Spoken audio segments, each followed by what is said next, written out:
Your name? Ananta. Ananta. You talked about like the way that we dress our stuff being superficial and language having that deeper meaning, right? Apart from language, what are other things that hold that deeper difference? Excellent. See, now she's asking me good questions, because chapter 5 of this book, Being Different, is about non-translatability of language words. Certain words are non-translatable. And so the first point I made about difference is that. The other chapters are about other kinds of differences that are very important. So one of the very important differences is the philosophical difference about the nature of the self. Who am I? Who am I in the Dharma traditions? Is the nature of the self is such that I do not depend on history. I do not depend on a historical prophet. I do not depend. It's nice to have knowledge of a historical prophet for inspiration, but I do not depend for my higher truth, because I have the capacity to self-realize. I have the capacity to have a higher state of consciousness, a enlightened experience of my own, and all human beings have that. So because all human beings have a built-in capacity to experience something beyond, something higher, directly, without any institution or church or without any historical person being involved, this means we are more interested in our own inner journey. So this is why Indians have a lot of techniques for meditation and yoga and various techniques to mantras, ways of experiencing a higher state. The Abrahamic religions, which are Judaism, Christianity and Islam, depend on a particular historical event that happened long ago, thousands of miles away, to somebody, and that's the final word, and that's the ultimate knowledge. It can never be replaced. You can never have that same experience. A Christian won't believe that he could ever have the Jesus experience, what Jesus experienced directly. A Jew would never be able to say that he can have the same direct contact and the direct experience of Moses. A Muslim would never agree that it is possible for anybody to have the same experience that Muhammad had. But in our tradition, what the rishis experienced, and they wrote Vedas, the Vedas came out of that experience. Every human being has that potential.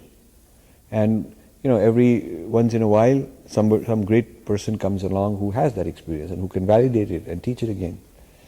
So we are more interested in pursuing the path of inner experience for ourselves.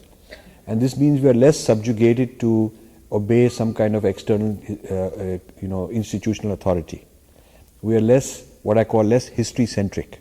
We are not so dependent on history. The Abrahamic traditions are extremely dependent on history. So the problem with dependence on history is that the wars which are going on over some idea of history can never be solved. Because if you have one idea of history which is necessary and you are fixated and you cannot be flexible, then those who disagree with it and have a different idea, you can't get along with them, you have to fight them. So the reason there's a fight between Islam and Christianity is because the historicity that is claimed in Christianity cannot be accepted in Islam, and the historicity which is claimed in Islam cannot be accepted in Christianity. Superficially they can accept it. Muslims can say Jesus is a great prophet, but they cannot say he's son of God. They cannot believe that. Yeah?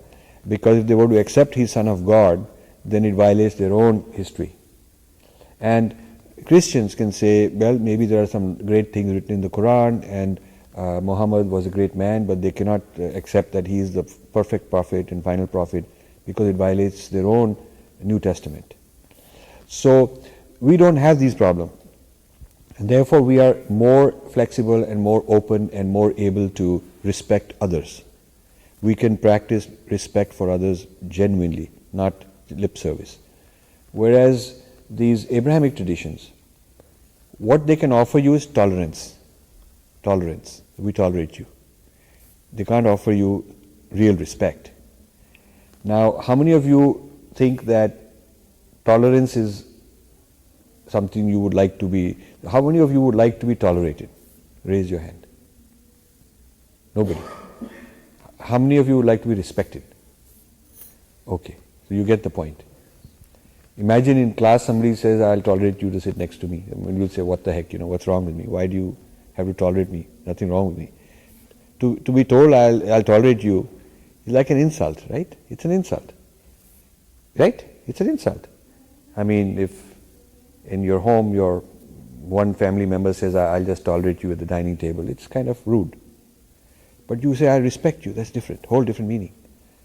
Now you may think this is a very semantic, just simple language issue. It's not. Believe me, for 20 years I have used this idea of asking for mutual respect rather than tolerance, and they have a very difficult time agreeing. Very difficult time agreeing.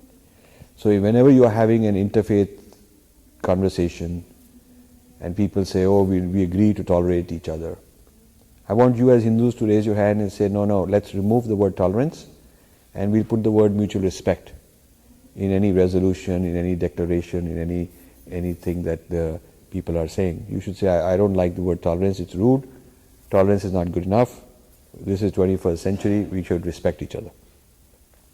Now the reason they have a hard time, can anybody tell me, raise your hand if you can, why do certain religions which claim exclusivity for themselves have a hard time doing mutual respect, offering mutual respect? Can anybody tell me? They can offer tolerance, right? I mean, religious tolerance is talked about by everybody. We tolerate you. So why not mutual respect? Can you think of a reason? If I respect you, if I respect you, I must consider you to be authentic and valid and worthy, right? So I cannot say you are false and I am true. I am the only true one and you guys are false. Then I can't respect you. Correct? Correct? Because if I think I am the only true one, I am the only idea of truth, I am the only one with truth, and all of you are false, no good, maybe evil, maybe sinners, maybe going to hell, something like that. If I have this view, I can't respect that, correct? I can't respect that. But I can tolerate it. Am I correct? I can tolerate those who are no good, those who think are below me, inferior to me. I can tolerate it. I put up with it. But I can't respect it. So whenever somebody offers you tolerance, one thing I want you to learn today is, you should say, no, I don't think tolerance is a good idea. We want mutual respect. We deserve mutual respect. I offer you respect, but you must offer me respect. How many of you raise your hand now understand the difference between tolerance and mutual respect? Okay, quite a few of you. So that's. Would you tolerate more questions? I would respect them. Now, somebody asked me, and you should understand because there are always trick questions that people come up with. So somebody asked me, then you'll have to respect Bin Laden and Hitler. Yeah? So how can you respect everybody?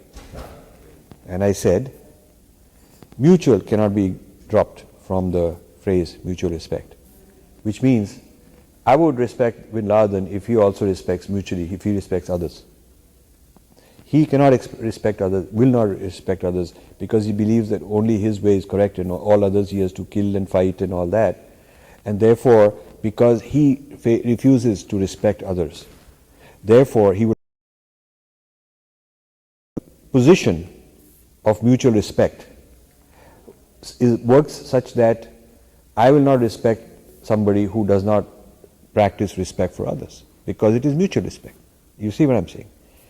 It is not unilateral, unconditional respect. It is not that I'll respect everybody no matter what, no matter how lousy they are, how criminal they are. No, I practice mutual respect, which means the other person must also practice that respect for others. So, all kinds of very horrible people would not be qualified, not because I'm not offering mutual respect, but because they're not able to accept that idea of mutual respect. So this is one point I want you to take with you. It's a very simple point, it looks like very trivial, but believe me, if you were to read in this book, the first chapter is on this difference, the idea of difference with respect and so on, and I give many stories. Just read that 25-page, read it 2-3 times, understand this idea of mutual respect and why it's different from tolerance. Start putting it into your life, and you will find that people will be quite surprised that you have a very strong point. You really understand something which they never thought of. So many people, so many Westerners, so many Muslims, friends, tell me, look, we never thought of it that way. We never knew that. We all our lives we've been going around tolerating people. And now for the first time we understand what a wrong thing it is. But you see, after they realize it, they also get cornered. They can't change easily because their books, their text does not allow them to respect others. There are others are called infidels, kafirs, heathens, and you can't respect them. You can't. You can tolerate them, but you can't respect them. So you will also find people who will try to pull a fast one on you and pretend, oh yeah, I'll respect you. Then you have to tell him what that means. You have to say things like, okay, we have deities. Do you respect those deities? We have, God can be worshipped as feminine, goddess. Do you respect goddess? Because they don't have goddess. And they don't think it's valid for anyone to have goddess.